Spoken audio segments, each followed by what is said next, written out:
podcast de Living Lab. Hola a todos y a todas, bienvenidos al nuevo episodio del podcast de Living Lab.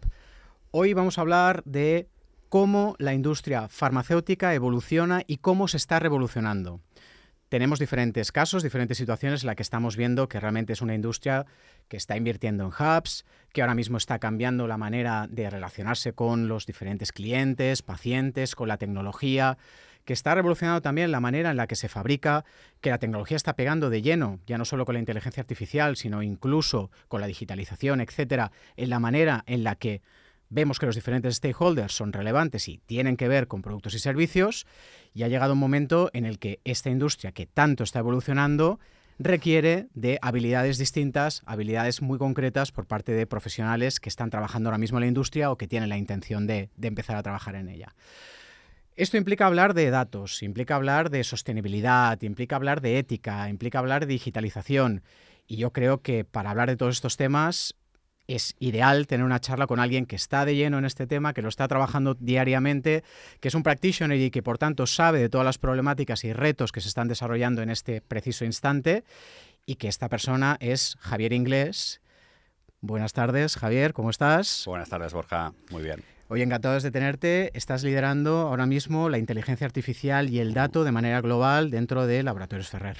Así es, desde hace unas semanas, unos meses, pues tengo la suerte, ¿no?, de poder estar liderando este equipo que a nivel global nos encargamos de la estrategia de los datos y de la aplicación de la inteligencia artificial para mejorar los procesos de la compañía. Hemos tenido diferentes episodios en los que hemos hablado de datos, hemos hablado de ética de datos, hemos hablado de digitalización, pero me gustaría que hoy pudiésemos hablar contigo de cuestiones incluso que fuesen más allá, ¿no? Es decir, que entendiésemos los datos ya no solo desde el puro trabajo del dato y cómo nos está dando una eficiencia concreta, sino de los retos que implican los datos y de las implicaciones que tiene incluso a nivel de los profesionales y del liderazgo. Correcto. Que la industria necesita alrededor de todo ello, porque creo que es bastante distinto. Sí, lo primero, oye, gracias por la invitación. Os sigo, os he escuchado todos que habéis hecho y me sorprende la bajada de nivel que habéis tenido, ¿no?, al poder incorporarme en estas sesiones, así que muy agradecido. Como tú dices, hay muchos prismas, ¿no?, de los cuales podemos hablar cómo está evolucionando el mundo de la industria farmacéutica, una industria que de por sí no es la más rápida, ni la que antes llega, ni la más early adopter a los cambios o a las revoluciones, ¿no? Si miramos la vista atrás, pues siempre con la mala excusa de la hiperregulación que tiene el sector, siempre esperamos a que vengan otros como banca, seguros, retail, y realmente sean pioneros en ver las formas, ver las cosas con otra visión. Y la industria farmacéutica de por sí, como decimos, en esta evolución, para mí siempre es un caracol, que al final hacemos las cosas a precio de Ferrari, porque ya podemos hablar luego también si quieres, ¿no?, de la industria farmacéutica llega tarde y llega de una forma cara, porque al final, al ser industria farmacéutica, cualquier cosa que queremos hacer, subimos el listón del precio de lo que se ha podido hacer en otras industrias, haciendo lo mismo que tenemos que hacer. Y los grandes retos, al no llegar los primeros, es no cometer errores que otros sectores han podido cometer. Entonces, sobre todo esto pasa por apalancarnos en las personas y, como tú decías, buscar nuevos roles, nuevas competencias, este famoso upskilling o reskilling de los equipos, que realmente va a implicar que sea con éxito o no esta transformación, esta evolución que está viviendo la industria farmacéutica. No, muchas cosas, promete la conversación, muchas cosas. Promete bastante. Para los que no te conocen, ¿nos haces una breve descripción de quién eres, cuál ha sido tu trayectoria? Vale. Bueno, pues Javier Inglés, como tú decías, actualmente soy el director global de Data e Inteligencia Artificial en Ferrer. Llevo 14 años en la compañía. Vengo, digamos, de un mundo muy orientado a lo que es negocio, de unidades de negocio, departamentos de marketing, comercial. Sobre todo mi bagaje ha sido dirigiendo equipos de alto rendimiento comerciales, donde he pasado muchos años y he disfrutado mucho, porque es cuando empiezas a conocer realmente las necesidades de los pacientes y de los clientes, que a veces mucho hablamos de customer centric o patient centricity y están un poquito lejos. Y ha sido una evolución natural dentro de la compañía, una compañía que realmente me ha dado la opción de poder seguir formándome y desde hace unos años acercarme más a mundos de customer experience, como hablamos, innovación, datos. Y actualmente me encuentro bastante metido de lleno en lo que es la evolución de Ferrer dentro del mundo de los datos y de la inteligencia artificial. Antes de Ferrer, llevaba ya años en la industria farmacéutica, en secciones sobre todo de marketing y de ventas en otros laboratorios, y atrás ya quedaron los estudios en la universidad en Zaragoza, soy ingeniero químico, másters en esa de dirección comercial y, bueno, específicamente el último en Data Science, y esto ha complementado un poquito mi formación. Pero sobre todo mucho bagaje personal dentro de lo que es la industria farmacéutica, que me ha permitido conocer la industria en distintas verticales y poder conocer un poquito la evolución de todos estos departamentos en los últimos años. ¿Siempre te había apetecido estar cerca de esta industria o es algo que sucede y una vez entras descubres la profundidad y la riqueza? La verdad es que cuando acabas, ¿no?, los estudios tampoco tienes muy claro a lo que te quieres dedicar. La industria farmacéutica siempre me había llamado la atención porque a nivel del propósito de la industria pues apetece, ¿no? Al final lo que queremos hacer es ayudar a las personas, ayudar a una mejor calidad de salud de los pacientes. Sí que me había surgido inquietud de poder estar aquí. Tuve la oportunidad de empezar hace muchos años en un laboratorio que se llama Diafar, un laboratorio muy pequeñito aquí en Barcelona, y desde entonces sí que me enganchó. Y siempre me ha gustado estar retando la industria farmacéutica, ¿no? Porque desde aquel entonces sí que es verdad que muy contento cómo evolucionaba la industria, pero es una industria que es muy lenta. Es muy lenta y al final siempre me ha parecido que es muy retador ayudar, ¿no?, a una industria tan pesada y tan lenta a poder evolucionar y a poder cambiar y a poder retar y a poder hacernos preguntas distintas, y es lo que intento hacer. O sea, una persona que intenta cambiar un poco el status quo de las áreas dentro de las organizaciones y a intentar pensar de forma distinta para poder evolucionar. Pues venga, vamos a hacernos esas preguntas. ¿Por qué es lenta la industria farmacéutica? La industria farmacéutica es lenta por múltiples variables. ¿Es solo la regulación o hay más cosas? No, la regulación es la excusa. O sea, al final, claro, hay otros sectores igual de regulados o más que la industria farmacéutica que se han atrevido y han llegado antes a todo esto, ¿eh? Por ejemplo, la banca. La banca es un área súper regulada, pero han sido mucho más valientes desde el principio. La industria farmacéutica para mí es lenta porque no le interesa cambiar. O sea, ¿y por qué no le interesa cambiar? Porque realmente cuando introducimos nuevas tecnologías nos empezamos a hacer nuevas preguntas que estas respuestas a la industria farmacéutica no sé si tiene la madurez suficiente para afrontarlas. Ejemplo, tú imagínate, ya tenemos inteligencia artificial que realmente si pusiéramos foco podría decir qué terapias son realmente óptimas y qué terapias son un poco placebo o realmente están haciendo que las personas tengan que abonar o las personas o las administraciones abonar cierta cantidad de dinero, pero que no son tan útiles. Estamos ahí, estamos en ese punto. Somos capaces de darnos cuenta que la evolución del modelo cambia por pensar que a lo mejor no solo el precio es lo importante para la industria farmacéutica. Y esto es cómo se relaciona la industria farmacéutica con con el resto del ecosistema, con las administraciones públicas, con las asociaciones de pacientes. Esta evolución es muy lenta porque para mí hay un miedo a que el nuevo escenario no seamos capaces de optimizarlo para la industria farmacéutica. Y la industria farmacéutica tiene que pensar que quiere ser de mayor, en qué lado quiere estar, ¿no?, de mayor con el uso de la tecnología. Sin embargo, hay como dos contrasentidos. Uno es que es una industria altamente avanzada en cuanto a tecnología, Sí. I+D, es el ejemplo más claro, capacidades fabriles, etcétera. Y luego, por otro lado, también el segundo contrasentido es que ahora mismo nos encontramos en un punto de evolución de las tecnologías que la industria no le va a dar la espalda fácilmente y de hecho estamos viendo avances en las inversiones y también vocaciones bastante importantes de entrada en la inteligencia artificial, por ejemplo. Sí, no, tú hablabas de que es verdad, ¿eh? La industria farmacéutica históricamente tiene una relación muy asentada con la tecnología y con los datos. Para mí la relación de los datos con la industria farmacéutica al final es una historia de amor no correspondida. Que yo siempre digo, al final es la industria siempre ha tenido muchísimos datos, pero que al final esos datos, en esta evolución que en los últimos años estamos empezando a vivir, vemos que no hemos sido capaces de interpretarlos para que los pacientes puedan hacer un uso real o tengan insights reales de todo lo que podríamos llegar a presentarles. Caso de uso. Tenemos inteligencia artificial que son capaces de ganar una partida de ajedrez a cualquier persona del mundo. Tenemos inteligencia artificial que ya sabe cribar las patologías o las enfermedades y predecir qué tipo de enfermedad puede tener un paciente, pero esto no ha calado al paciente. La mayoría de los pacientes, cuando les duele la cabeza, siguen yendo a Google.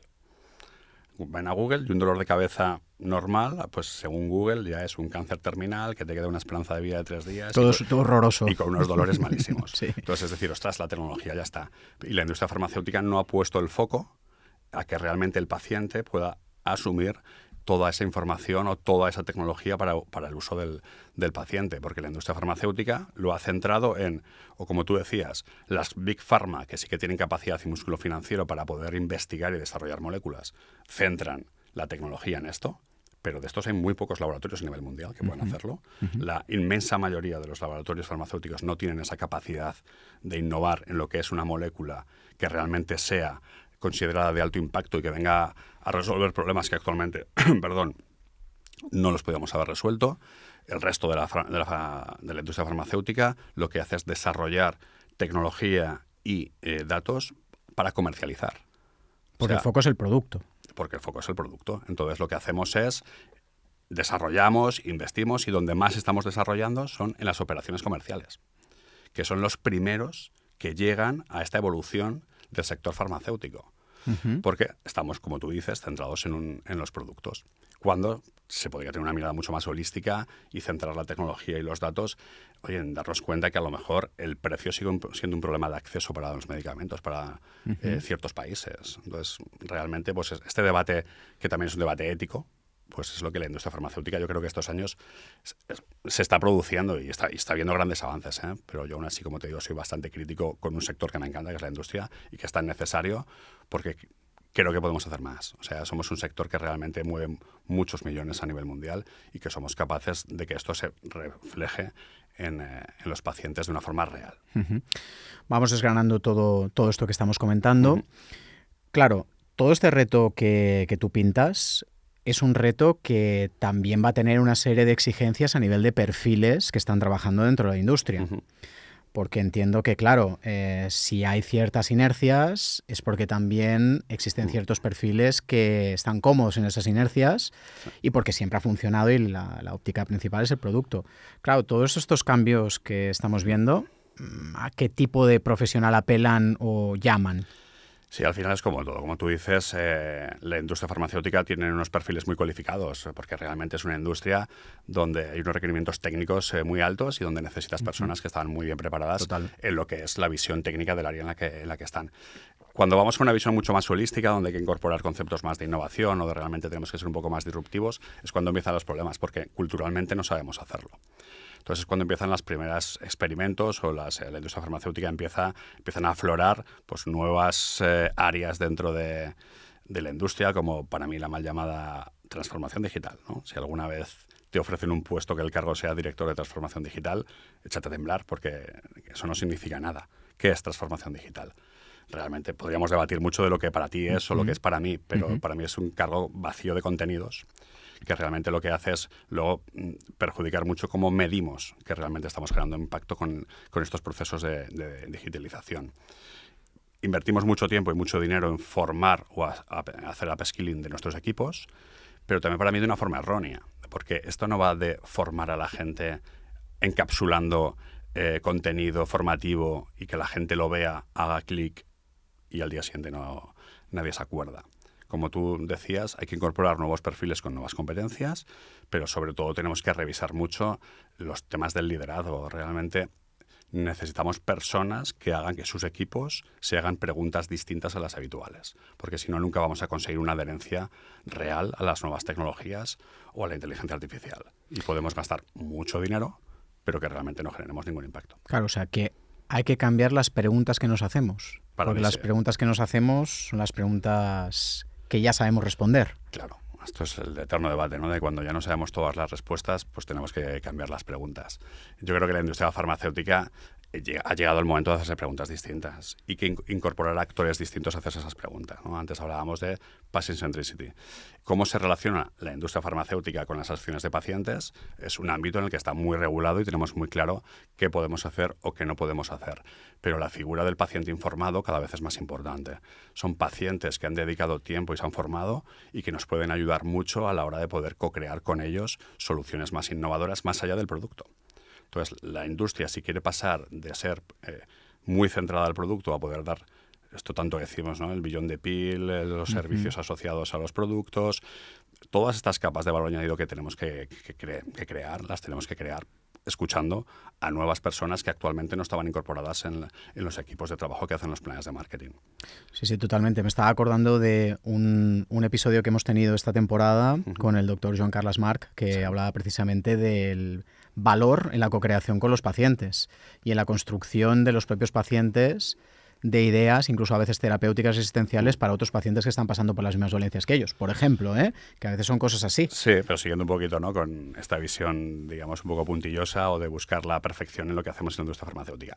Ahora todos decimos que ponemos al paciente en el centro y entonces esto quiere decir que lo que hacemos es un check de que el product manager o el brand manager lo que ha hecho es preguntarle a una asociación para que reafirme lo que ya pensábamos en la industria que teníamos que hacer. La profecía autocumplida. Correcto. Entonces ahora buscamos excusas. No, si esto ya lo hemos co-creado con ellos.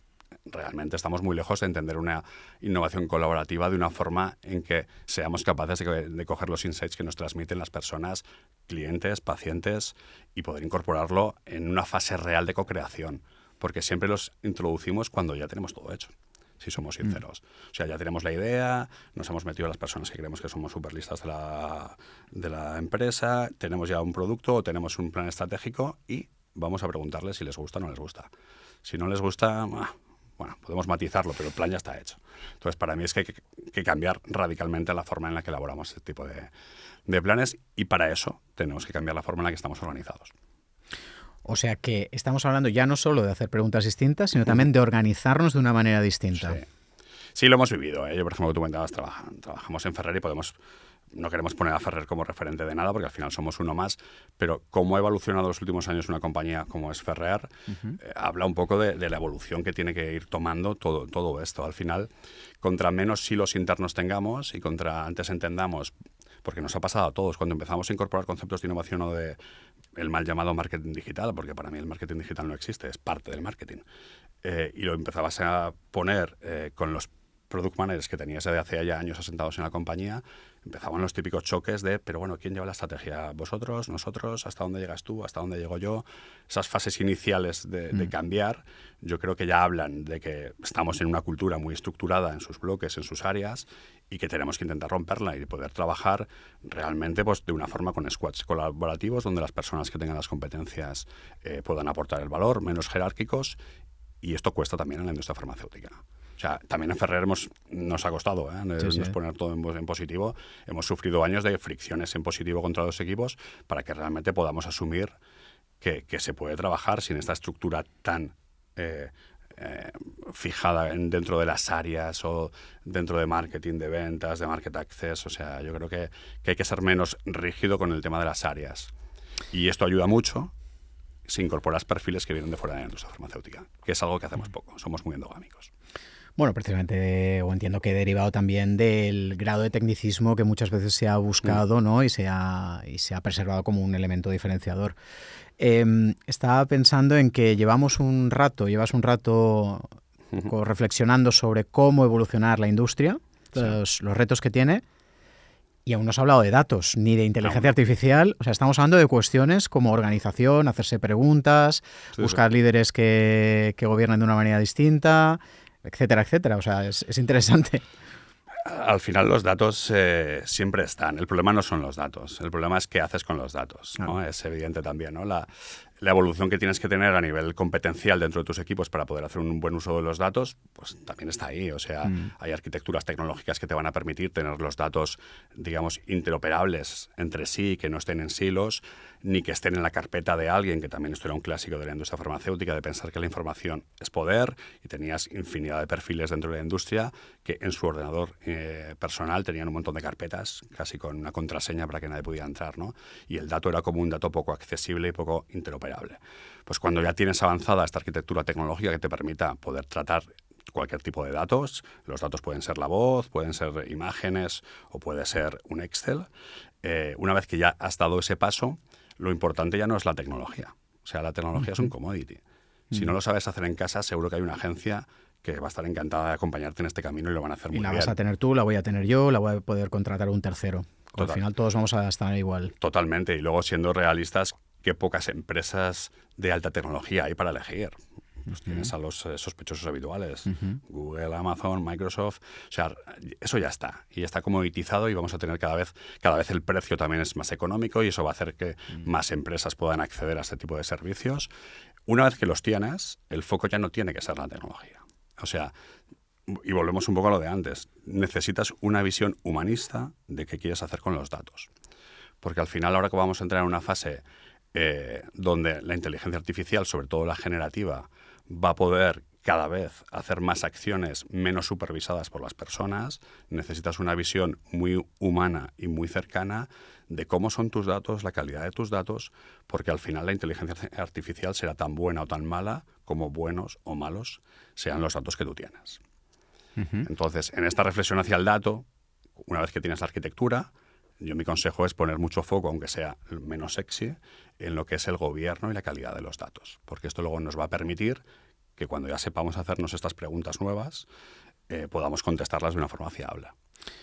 Que al final, Javi, es ¿qué casa quiero tener? ¿La quiero tener en el campo o en la ciudad? ¿Quiero que tenga 2 plantas o quiero vivir en una comunidad de vecinos? Y luego, a partir de ahí, ¿cómo le pongo fundamentos a esto para que crezca fuerte? Sí, pero hay que hacer reflexiones previas. Por ejemplo, yo creo que mucha gente la que nos va a escuchar el podcast lo conocerán, y si no, invito a que lo conozcan, que es Sergi Corbeto, es el CEO y fundador de Mind the Gap. Y bueno, en LinkedIn pues, es una persona activa y tiene un apartado que se llama Verdades Incómodas. Y a mí la verdad es que me hace mucha gracia. Sí, yo también lo sigo. Y está muy bien, ¿no? Pues no sé si fue ayer o antes de ayer, subió un post con estas verdades incómodas que ponía que no hay nada más peligroso que un CEO que acaba de venir de una charla de inteligencia artificial, ¿vale? Y es verdad, comparto la reflexión, ¿no? Lo mismo que ha pasado en ámbitos anteriores con la transformación digital, con el liderazgo situacional, modas que había que incorporar a las organizaciones, la inteligencia artificial mal entendida nos puede hacer que esta casa que tú decías que si la queremos en el campo o en la playa empiece con mala base, porque realmente la inteligencia artificial llega después de un proceso que empieza por la calidad de tus datos. Entonces, mi pequeña recomendación también para la gente que esté, ¿no?, en esta conversación es con su CEO, porque acaba de venir de una charla de inteligencia artificial. Aprovecha el hype de la inteligencia artificial para que esto sea tu caballo de Troya y dentro del hype de la inteligencia artificial cueles cosas menos sexys en las organizaciones que hablan de data governance y data quality. Porque se habla cada vez más en el entorno de los datos de gobierno del dato, Sí. pero yo creo que hay muchas personas que no saben exactamente a qué hace referencia o hasta dónde llega el gobierno del dato. ¿Eso significa tener los datos en un lugar concreto? ¿Eso significa simplemente tener datos de calidad? ¿Hasta dónde nos lleva lo del gobierno del dato? Para mí gobernar el dato es como hace la Real Academia de la Lengua con la lengua, ¿no? Que dicen que fija, brilla y da esplendor. Pues al final lo que tenemos que hacer en las organizaciones con nuestros datos es tener un framework de trabajo que ya está bastante regulado. Para las personas que sean más técnicas, pues hay un framework, sobre todo en Europa, que se llama DAMA, sobre unas dimensiones ya prefijadas, pues se hacen unos procedimientos. Estas dimensiones hablan de ciberseguridad, de metadatos, que los metadatos son los datos de los datos.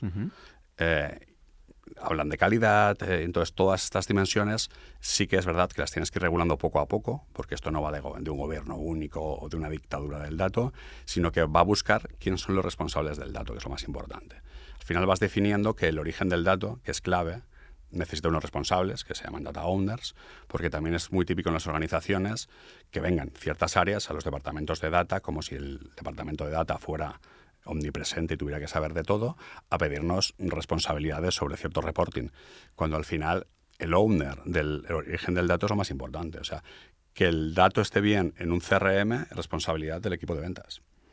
Que el dato esté bien en una herramienta que gestiona personas, pues la responsabilidad es del equipo de people. Y la responsabilidad no es algo malo o es que quieras echar balones fuera, sino que ellos tienen que velar porque realmente esos datos digan lo que contesten las preguntas que ellos están haciendo. Los equipos de data tecnológicos no tienen el conocimiento de negocio que tienen las propias áreas.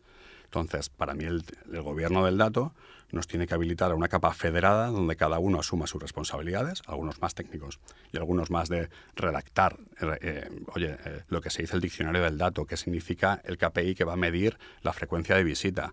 Pues la frecuencia de visita no la va a decir alguien de data, la va a decir alguien de operaciones comerciales. Entonces, que todo esto esté bien escrito nos va a ayudar porque otro de los errores que se cometen en muchas compañías, también lo hemos cometido nosotros por falta de tiempo muchas veces, es la falta de documentación de todo esto. Para poder llegar a la inteligencia artificial necesitas unos datos bien documentados en una arquitectura que hablábamos antes, que sea interoperable hoy en día en cloud, y necesita realmente que todo el mundo vele porque el dato tiene calidad y la calidad del dato es responsabilidad de las áreas. Entonces, lo que tengo que entender es que no tiene por qué haber un departamento que sea el que provea continuamente de reportes y que esto esté unificado en un lugar, sino que diferentes personas con diferentes permisos dentro de una organización podría, frente a una arquitectura de datos bien creada y unas bases de datos de calidad, poder obtener datos y hacerse sus propios análisis. Yo para mí es hacia donde tenemos que ir. O sea, yo para mí no tiene mucho sentido centralizar todo el reporting o toda la inteligencia del dato en una estructura muy global, porque contra más alejado estás de la realidad de negocio, independientemente en el sector en el que estés, aquí es contra más lejos estés de los pacientes y de los prescriptores, menos jugo o menos insights le puedes sacar al dato.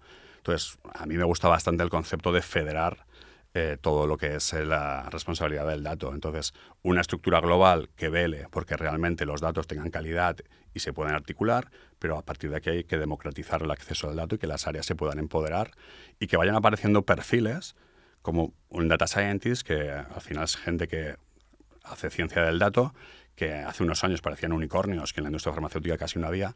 Pues estos roles se tienen que empezar a incorporar en los equipos. Antes me preguntabas, ¿no?, ¿qué nuevas competencias? Pues para poder hacer analítica avanzada necesitamos perfiles que sepan programación, en este caso como es los data scientists, y que sepan estadística, que de esto va la inteligencia artificial, al final es estadística. Y estos perfiles no tienen que estar en un equipo global, alejado de la realidad, que hace productos que luego nadie usa. Tienen que aparecer en áreas que de forma orgánica les cuesta que aparezcan, ¿no? Cuando hablas con la directora de People, de Recursos Humanos, o de Acceso, o de la Oficina de Transformación, todo el mundo tiene que tener, para mí, cuando realmente quieras hacer analítica avanzada, tienes que incorporar esas capacidades dentro de tu equipo. Si no, no funciona. Esperar que venga de global un producto que te resuelva todos tus problemas como si fuera una caja mágica, no existe.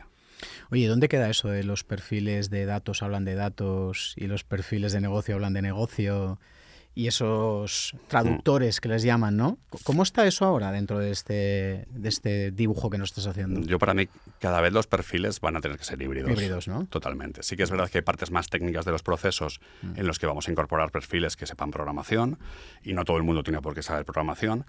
Pero es verdad que con la inteligencia artificial generativa, por ejemplo, los programadores también están en riesgo de desaparecer, como no incorporen a sus skills la comunicación. Igual que antes echaba siempre que la gente de negocio más puro no tenía competencias analíticas o de datos, yo ahora también a los equipos que dirijo, que son más técnicos, les digo, es que como vosotros no cojáis skills comunicativas y sepáis interpretar lo que estáis haciendo a la realidad de las áreas, ojo, que los que estáis en riesgo sois vosotros.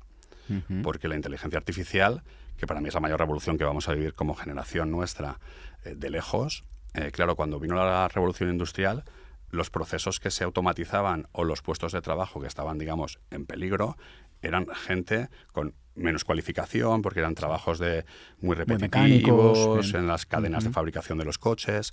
Pero es que, cuidado, que la inteligencia artificial generativa lo que viene es a suplir a perfiles técnicos, como pueden ser médicos, ingenieros, y esto no quiere decir que venga a sustituirles, pero esto viene a decir que esta tecnología tiene el potencial de también poder automatizar procesos que requieran cierto racional humano. Entonces, aquí o nos adaptamos o estamos fuera, porque la inteligencia artificial generativa no te va a quitar el trabajo, pero alguien que sepa usarla sí.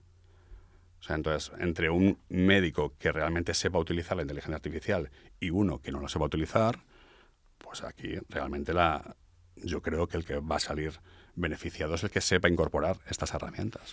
Con lo cual, nos hacemos preguntas estratégicas de por qué queremos datos, por qué queremos inteligencia artificial. Después pensamos en cómo lo estructuramos bien, gobernamos, definimos competencias por perfiles y vamos haciendo perfiles más híbridos. Correcto. Y todo esto nos lleva a la potencialidad de poder, si quieres, ampliar o amplificar las capacidades técnicas de perfiles como, por ejemplo, profesionales sanitarios. Correcto. ¿Dónde entra aquí, ahora sí, la regulación e incluso el concepto ético, Javi? Porque, claro, aquí ya sabes que sí que tiene mucho que decir, ¿no? A la hora de, por ejemplo, utilizarlo como una herramienta pues no lo sé, asistencial o como una herramienta para hacer una intervención quirúrgica o para diagnosticar de una manera más rápida. ¿Cómo se combinan estos dos mundos? Bueno, al final aquí sí que es verdad, que en los ejemplos que tú estás poniendo necesitamos una regulación que está por encima de los estados, porque al final es verdad que son regulaciones que tienen que llegar para regular un entorno que está pasando a nivel mundial. Como sabes, pues la Unión Europea pues es una zona donde históricamente somos conservadores. Ya ha salido la primera ley, ¿no?, que regula cómo podemos tener acceso o qué tenemos que hacer para regular la inteligencia artificial.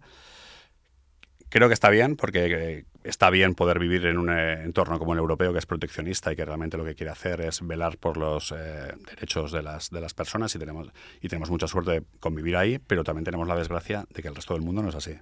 Entonces, ahora está este balance de decir, ¿tenemos que legislar? Sí, pero cuidado, no nos quedemos fuera de la innovación, porque el mundo no va a parar porque Europa crea que tiene que parar. O sea, China y Estados Unidos como polos de avance totalmente clarísimamente acelerados. Y Europa se está quedando atrás. Y es verdad que esta visión proteccionista está bien, pero tú no puedes limitar geográficamente algo. Esto es la primera vez que tenemos que legislar cosas que realmente no están en los estados ni están en una geografía determinada, sino que ya es a nivel mundial, como tú dices, unas entidades que pueden tener servidores en Estados Unidos, en China o en sitios que realmente la legislación no va a ser como la europea.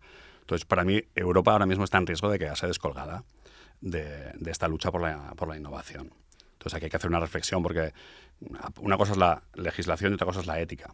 Para mí es muy importante el componente ético. Siempre que estamos introduciendo datos sensibles, que en la industria farmacéutica trabajamos mucho con datos sensibles, datos de pacientes, de enfermedades, datos que pueden realmente ser sensibles y que están regulados por la GDPR. Género, lo que sea. Entonces, aquí es donde hay que tener un componente ético, que aquí sí que yo voy, igual que en lo otro, pongo en riesgo de que Europa tiene que medir bien balance coste-beneficio de una hiperlegislación. Lo que es a nivel ético, yo creo que no. O sea, yo creo que tenemos que ir un paso muy por delante y saber utilizar realmente con criterio y tener muy claro para qué vamos a utilizar con criterio la tecnología que puede ser tan disruptiva como la inteligencia artificial, sobre todo la generativa. Porque, como bien sabrás, los algoritmos pueden poner sesgos, pues, de género, de religión, porque al final los algoritmos se basan en datos que hemos generado las personas. Entonces, los algoritmos serán tan buenos o tan malos como la sociedad haya sido hasta entonces. Entonces, en una sociedad donde hay un componente machista acentuado, pues hay que tener cuidado que los datos que está recogiendo tengan un sesgo machista. Y esto simplificándolo un poco para que la gente pueda entender con un ejemplo qué es lo que puede ser un sesgo, que es el machismo, o, como tú decías, el sexo de ser mujer o ser hombre. Si tú analizas carreras profesionales de los últimos años, pues claro, en un mundo más machista, el empoderamiento femenino ha llegado más tarde. Los algoritmos hay que tener cuidado, ¿no?, de cómo están programados. Entonces, en este mundo de la ética, creo que sí que hay que dar un paso hacia adelante y ser muy estrictos a la hora de pedir el menos dato posible que necesites para incorporarlo en tus modelos y ser muy transparente.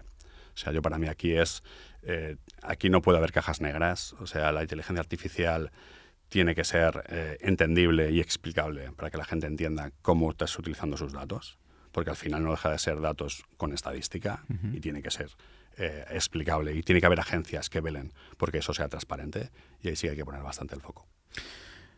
¿Crees que los pacientes, los ciudadanos, tenemos suficiente acceso a nuestros datos de salud? Bueno, por tener acceso se podría llegar a tener acceso, pero aquí también hay debates, ¿no?, entre Estados Unidos y Europa de quién es ese dato. Claro. ¿Es tuyo? ¿Es de la empresa que te ha realizado una prueba médica? Hay distintas aproximaciones, ¿no? Yo aquí sí que estoy bastante cómodo con la europea, que al final el dato es nuestro, pero la gente no le da valor a los datos, ni los tiene incorporados, ni los tiene bien estructurados, ni les puede sacar el partido que ellos pueden tener, ¿no? A mí me gusta imaginar por qué no dentro de unos años optar tú por tener toda tu información en una plataforma y que puedas compartirla con un profesional que esté en cualquier otro país, y que esto democratice el acceso a la sanidad de personas con riesgo de exclusión social, de países desfavorecidos. O sea, que el buen uso de esta tecnología realmente potencialmente puede generar un impacto muy bueno en la sociedad. El tema es que es verdad que las personas tenemos que ser conscientes de que estos datos son nuestros y que son un activo, y que realmente tenemos que defenderlos, y tenemos que tener claro a quién se los compartimos, a quién se los cedemos o cómo los tratamos nosotros a nivel interno. Incorporando también otro de los vértices que tienen todas estas conversaciones relacionadas con tecnología, evolución, datos, etcétera, que es el de la sostenibilidad, ¿no? Sí. Lo podemos enfocar desde el consumo que genera la inteligencia artificial con las consultas que hacemos, que ahora todos alegremente pues utilizamos ChatGPT o Gemini o cualquier otra inteligencia artificial generativa, como también desde el punto de vista de sostenibilidad del uso de estas tecnologías a medio, largo plazo y la escalabilidad que tienen. ¿Cómo ves tú ese tema? Para mí y en la compañía en la que estamos, ¿no? En Ferrer, es un vector muy, muy diferencial de lo que tenemos que mirar con mucho cariño. La inteligencia artificial y la digitalización al final también nos suponen unos retos de cómo esto impacta en el medio ambiente. O sea, nada... no aparecen las cosas por arte de magia, tenemos que tirar muchos cables, ¿no? Que están atravesando nuestros océanos, necesitamos muchos recursos hídricos para enfriar las computadoras que utilizamos, estos famosos superordenadores que utilizamos para poder hacer el poder computacional de todos nuestros procesos. Todo esto al final hay que medirlo, y ya no solo medirlo, porque sí que es verdad que ahora es relativamente fácil pues medir el impacto que puede tener la huella de carbono, la energía que necesitas para conectar todas estas máquinas, los recursos hídricos que decíamos ahora que necesitas para enfriar todo esto. Esto más o menos lo puedes medir, pero para mí es un tema también cultural. Es decir, oye, ¿realmente necesitamos este dato que se actualice en real time, una vez al día, una vez a la semana? O sea, ¿realmente necesitamos 17 dashboards porque hay 17 personas que lo quieren ver de formas distintas? ¿O podemos hacer una optimización de cómo utilizamos el Visual Data en las compañías? Que esto es gobierno también. Esto es gobierno y es cultura, porque yo voy siempre a lo mismo. Al final, el gobierno hace que las cosas tengan un cierto orden y criterio, pero la gente se salta a los gobiernos, ¿no? Por eso hay golpes de Estado. Al final, para mí también es un tema de cultura y de que realmente la gente aprenda a reflexionar sobre lo que está haciendo, y lo que hace tiene un coste para, pues en este caso, medioambiental. Siempre queremos tener hay una diógenes del dato bastante avanzado también, ¿eh? Guardamos, y esto en la industria farmacéutica lo hace bastante, guardamos muchos datos por si acaso. Ya. Guárdalo. Ya, no sea acaso que haya ya veremos que a una lo mejor auditoría. tú guárdalo. Entonces, cuando vas preguntando a las áreas de, oye, pero realmente podemos borrar esto. No, tú guárdalo, porque empezamos a guardar un montón de datos, empezamos a hacer muchas consultas a muchos datos de forma un poco aleatoria. Entonces, para mí los procesos donde hay que poner ahora mismo bastante cariño para eficientarlos es cuántas veces tienes que hacer las consultas.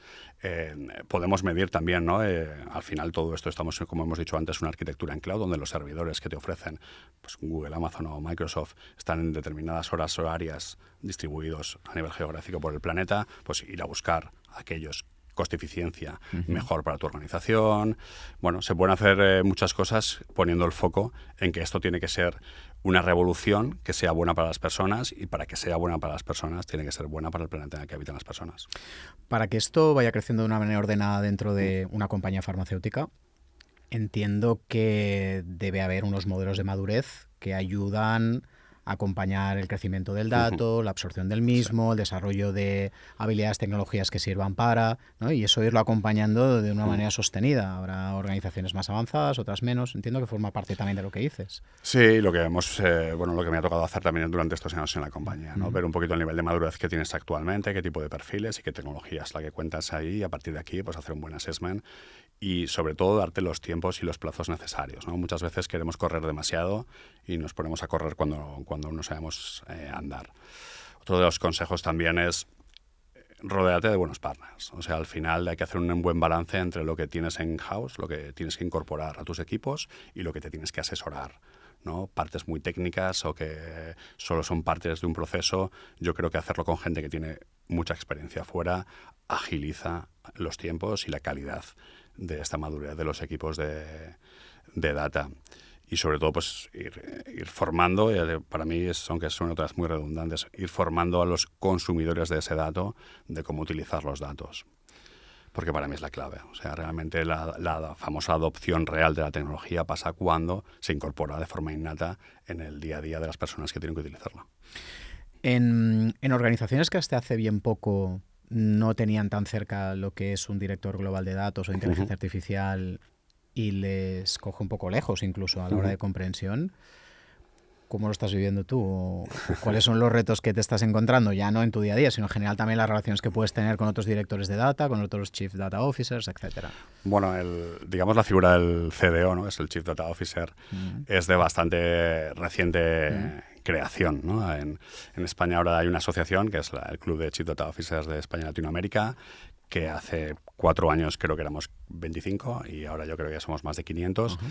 Y este es un perfil que también ha ido evolucionando, ¿eh? Se llegó desde perfiles muy técnicos que venían de la parte más de la tecnología a una migración de perfiles que también vengan de parte del negocio para poder entender lo que tú antes decías, estos dos mundos, quién traduce a quién.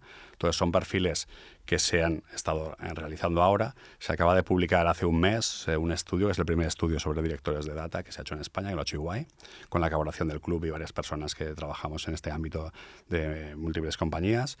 Y la verdad es que si una empresa aún no se ha planteado tenerlo, es que no es el momento de tenerlo. Yo creo que en el momento en que te lo preguntas es porque has visto que de forma tan desorganizada has empezado a crecer, que es cuando tiene sentido incorporar a una figura con una visión un poco más global. Porque al final ya no solo hablamos de los datos, hay muchas partes que también tiene que ayudar a una persona que regule los datos, que es ayudar a áreas como legal o compliance a justamente evolucionar estos comportamientos legales y éticos dentro de la organización. Es una figura curiosa, ¿eh? Te lo digo, esta es la primera figura que las primeras semanas, primeros meses, todo el mundo te dice que eres un crack y cuando llevas 2 años ya todo el mundo te dice, pero ¿qué hace aquí? ¿No? O sea, la gente que han hecho esto es porque hay muchas expectativas. Yo creo que la fijación de unas expectativas realistas es importante. Y temas como el gobierno son poco sexys y poco cools, pero realmente es donde está la carga de trabajo. Y la inteligencia artificial, la generativa, pues implementar ahora mismo un copilot es relativamente fácil, pero generas este hype en la organización como que realmente has generado más impacto que con lo otro. Entonces, para mí, es al que esté interesado en este tipo de trabajo, resiliencia, es fundamental, resiliencia. Y para mí la empatía con las áreas, que te vean muy cercano y que te vean realmente bajando un poco el snobismo que puede haber en estos cargos tan técnicos y que te vean que eres una persona que viene para ayudarles a sus problemas reales y no para hacer tus proyectos en paralelo a la realidad de la compañía. Recta final de la charla. Creo que es interesante que puedas destacar, por ejemplo, algún tipo de proyecto en operaciones comerciales, sí, que yo creo que es fácil de entender, sí, ¿no? De cómo todo lo que estás manejando aplica y se puede llevar a algo concreto que sirva a una industria como la nuestra, una compañía dentro de nuestra industria. En operaciones comerciales, como hemos hablado al principio de la charla también, es donde se ha puesto bastante foco dentro de la industria farmacéutica en poder avanzar, porque realmente también es donde más datos disponemos. La industria farmacéutica, de una forma orgánica desde hace muchos años, capta muchos datos de las empresas habituales que nos pasan los datos para ver realmente cómo van las ventas a niveles geográficos. Podemos incorporar datos de cómo se comportan nuestros clientes dentro de nuestras campañas digitales, dentro de las visitas que realizan las redes comerciales. O sea, empezaba a haber muchos datos en silos y que la mayoría de la industria farmacéutica lo que hace es hacer una analítica que yo digo que es la autopsia del cadáver, ¿no? Porque realmente esperamos los datos que nos vengan de cómo han ido las ventas. Post-mortem y de lo que hemos hecho durante ese mes y que tenemos el dato gracias al CRM, y sabemos las visitas que hemos hecho, las inversiones que hemos realizado. Y una vez que hacías esta analítica, pues te dabas cuenta que ya no podías cambiar las cosas. Gracias a la capacidad de poder introducir una analítica predictiva, pues hemos podido incorporar todos los datos que tenemos, que son muchos, pero que estaban en silos, como decimos, datos que hablan de tendencias de mercado. Oye, depende cómo ha ido la gripe en ciertas partes del mundo, podemos predecir con bastante exactitud cómo va a ser la gripe en España. Claro. Pues tú puedes preparar tus campañas de antigripales acorde y teniendo una demanda acorde a lo que luego va a poder pasar. Tú sabes cómo se comportan los médicos cuando realmente estás haciendo impactos con ellos de formación, si tienen los recursos necesarios para poder atender a sus pacientes. Tenemos mucha información que con una capa ahora de analítica avanzada hemos podido pasar a una analítica descriptiva que al final lo que nos va a decir es de forma anticipada qué recomendaciones podemos hacer con nuestros clientes para favorecer nuestras ventas.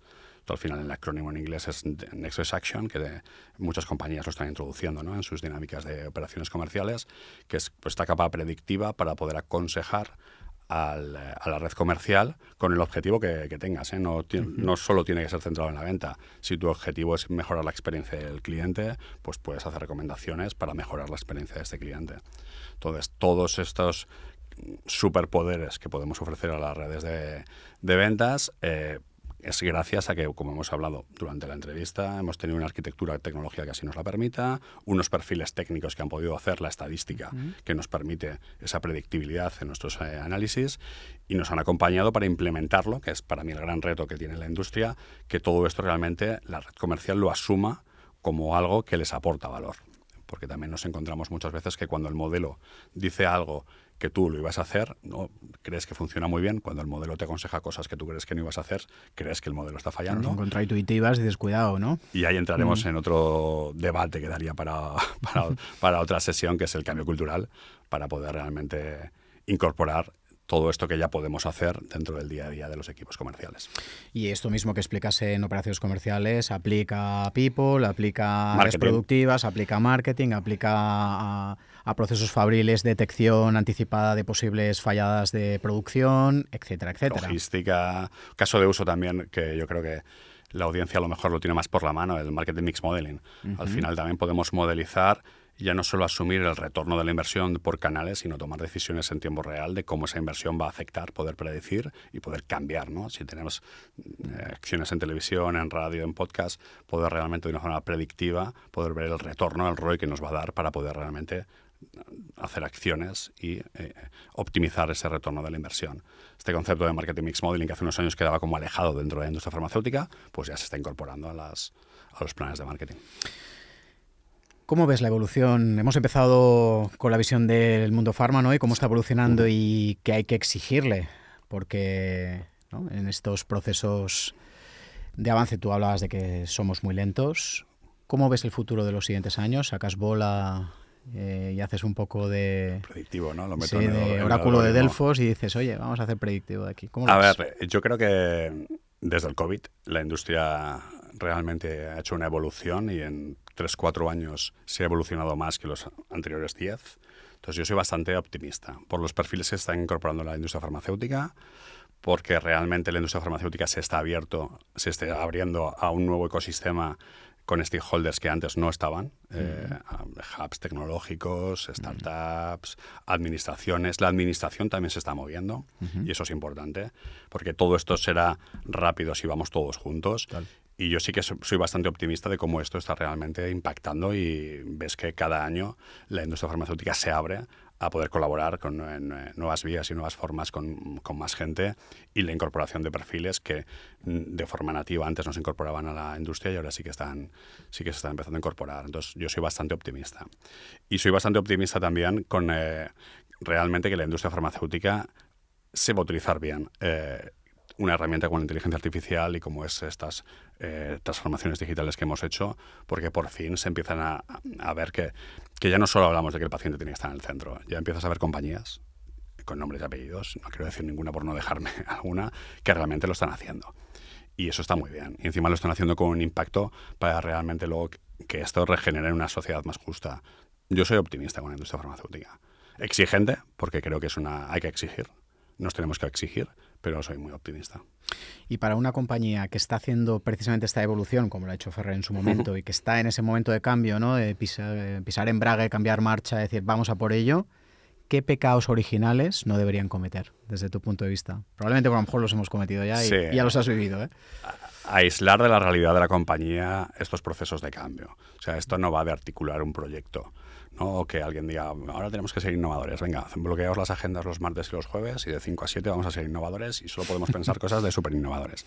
Al final tiene que ser de una forma mucho más natural y la apuesta tiene que ser decidida. Y tiene que venir top-down. Si se lo cree la alta dirección y es valiente, esto pasa. O sea, que hay que mirar arriba, ¿eh? Sí, totalmente. O sea, hay que empujar desde abajo, pero hay que mirar arriba. No va de champions diseminados por la organización. Esto va de que el CEO se lo crea. O sea, yo creo que cuando el CEO se lo cree de verdad, articula y hace que las cosas fluyan. Porque si no, ¿qué pasa? Si no tienes a distintas áreas de la organización haciendo cosas que a lo mejor conectan o a lo mejor no conectan, y eso al final te estás gastando dinero y recursos y estás quemando personas, y tiene que venir muy empoderado desde figuras de alta dirección. Para mí es la clave del éxito, que se lo crean de verdad. Que se lo crean de verdad, porque al final yo también creo que esta revolución no es opcional no subirte a ella. Se van a quedar fuera los que realmente no sepan integrar toda esta tecnología en su día a día. Porque aquí la gente cree que, bueno, da igual. O sea, pues esto para los AstraZeneca de turno. No. Es que como realmente de aquí a 4 o 5 años no sepas incorporar esta tecnología, hablamos de la inteligencia artificial generativa, yo creo que vas a ser muy poco competitivo. Déjame que te haga una última. A veces la hacemos, a veces no. Venga. A ver cómo la afrontas, que es... A veces preguntamos a nuestros invitados, invitadas, que nos digan con quién les gustaría mantener una charla tranquila, larga, sobre estos temas que hemos estado hablando. Personas que puede conocer o no conocer. Pero ¿con quién te gustaría o con quiénes te gustaría poder mantener una charla desafiante, punzante sobre todos estos temas que hemos estado hablando hoy? Pues la verdad es que hay mucha gente, ¿no?, que es interesante para todo esto. No lo sé, me gustaría proponer el CEO de Sanofi, Paul Hudson, que me parece una persona que está siendo muy valiente a la hora de cómo está afrontando en una empresa que está cotizada en bolsa, que eso tiene un riesgo, porque al final tienes que medir muy bien tus avances y demostrarlos muy bien. Está siendo una persona muy valiente en este posicionamiento. Creo que estaría muy bien poder discutir con él, ¿no?, que su experiencia, cómo lo está haciendo. Y por irnos a otro lado, a lo mejor pues menos académico o menos serio, me gustaría hablar con gente como Gerard Piqué, que se ha reinventado, que se ha metido en esto, en el mundo con Cosmos, y que está empezando a introducirse en conceptos de inteligencia artificial, de datos, de cómo una persona con tanto capital económico pues tiene en la cabeza el poder ayudar y contribuir a la evolución de todo este mundo. Qué bueno. Javi, mil gracias. La verdad, un placer hablar contigo de estos temas, que hayas tenido una visión tan fresca, afilada, viniendo de la industria, y que también ayude tanto a aterrizar problemáticas y retos que nos estamos encontrando en el día a día de la aplicación de todas estas nuevas tecnologías y avances. Y a todos los que estáis siguiendo este episodio y estáis suscritos a nuestro canal, mil gracias. Esperamos que os haya interesado mucho este episodio de hoy. Os esperamos en el siguiente y os envío un abrazo. Gracias.